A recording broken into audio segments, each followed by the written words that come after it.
Right, so timbers have arrived and sheet material. We've already started moving them, cutting them all up, all there, all looking good. So yeah, now here comes the hard work. Ain't had my Weetabix yet, so see how we get on, but hopefully should be able to get it all moved in the next half an hour.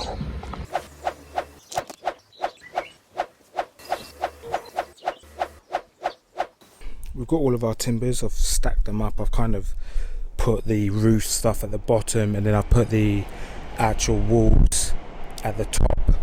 I've cleared the deck apart from the extra long timbers, so we're going to get those cut down. But before we start actually doing any timber work, what we're going to do is we are going to install a DPC. So we've got this damp-proof course here, which we picked up from Screwfix. Okay, so the DPC is now installed. The next stage now is to get we're going to be commencing with our back wall. So we'll start measuring up our timbers. So we're going to do it off 400 centres. So we'll put 2 timbers together, and then we'll just put our markings across the timbers as we go along. Then we can cut it down to size. So back wall is going to be 450 centimetres. So we'll cut that down to size, and then we'll cut our uprights down to size, and then we'll get it all nailed together, ready to start putting our OSB board on, our breathable membrane, and then our slate battens, and then our rear waterproof covering.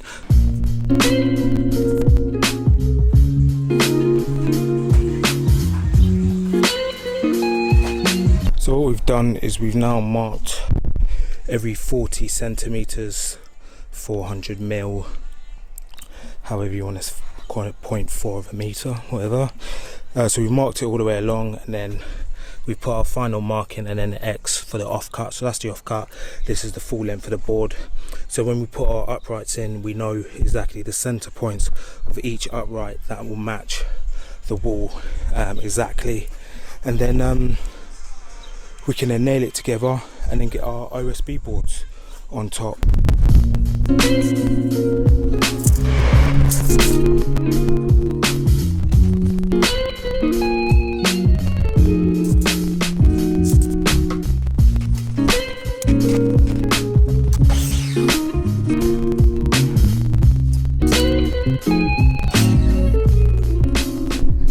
Right, okay, so as I said, we're doing OSB sheets in full.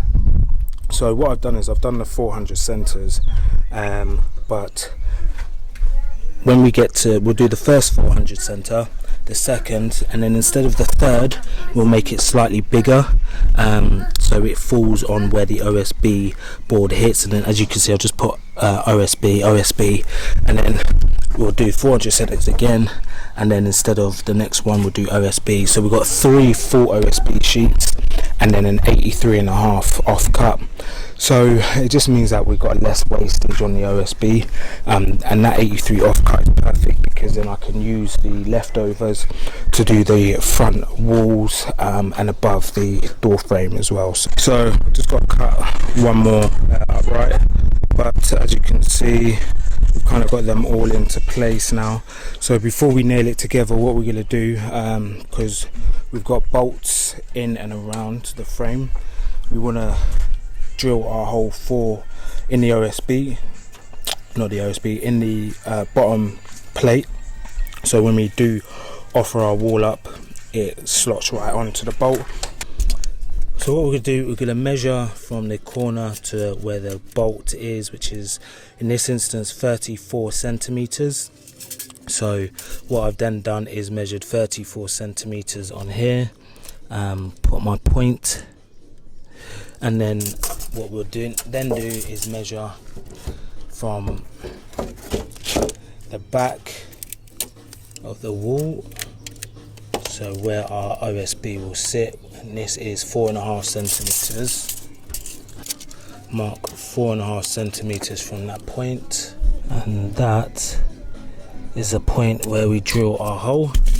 So we'll make it slightly bigger so there's room for adjustment, because we'll put a washer on top.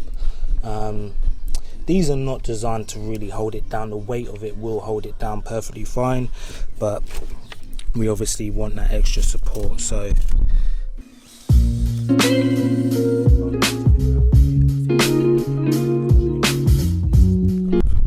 right, so as you can see, first OSB sheet is down, and it is all nailed in. So what we did is we nailed it into this corner first, we then lined up this back section, and then we lined up this top section. So we now know that this is 100% square. We're good to go. We can just keep going off of this line now. Make sure that this can stay straight, bottom will stay straight, and will be good.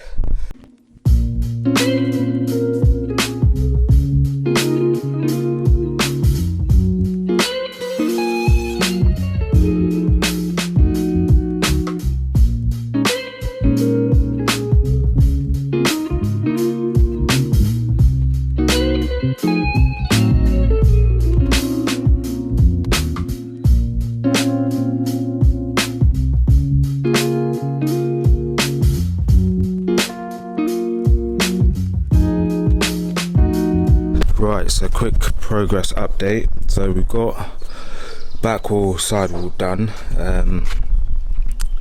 and it's looking really good. So I've put the slate battens across horizontally, and basically because our actual cladding is going to be going vertically, we've got a window there. So once I've cut out that window, then I'll put another set of slate battens in across that section there that will hold that side.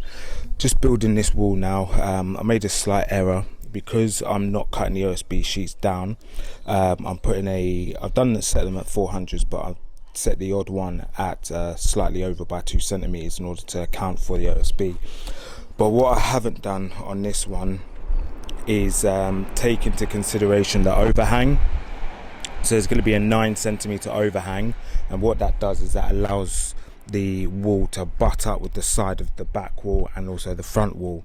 So what I've now got to do is just cut out this joist. So I'm going to cut it just here, then I can hammer the nails out, and then I've got to put a new one in.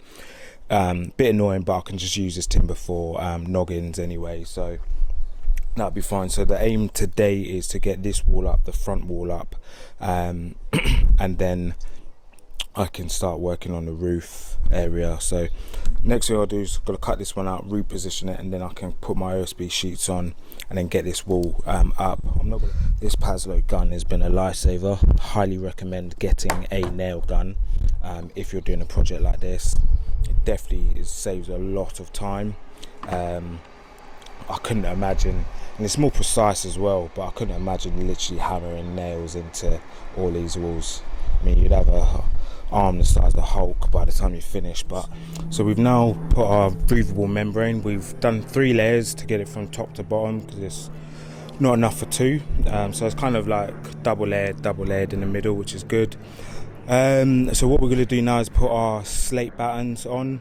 We're putting them vertically in this section, up to about 150, and then we're going to put them horizontally for the composite cladding. So this bit, what we'll be using is these boards. They're a lot cheaper. This area is not going to be visible because, as you can see, we've got a fence there, and we've also got a fence at the back there, so no one's going to see it. Hence why we're using a cheaper material. Doesn't make sense using a higher grade material for that when it's going to be very shaded from the sun, because the sun rays is on the other side. So yeah, okay, so we basically finished this wall enough to get the wall up. Obviously this section is where it's going to be cladded with the composite cladding.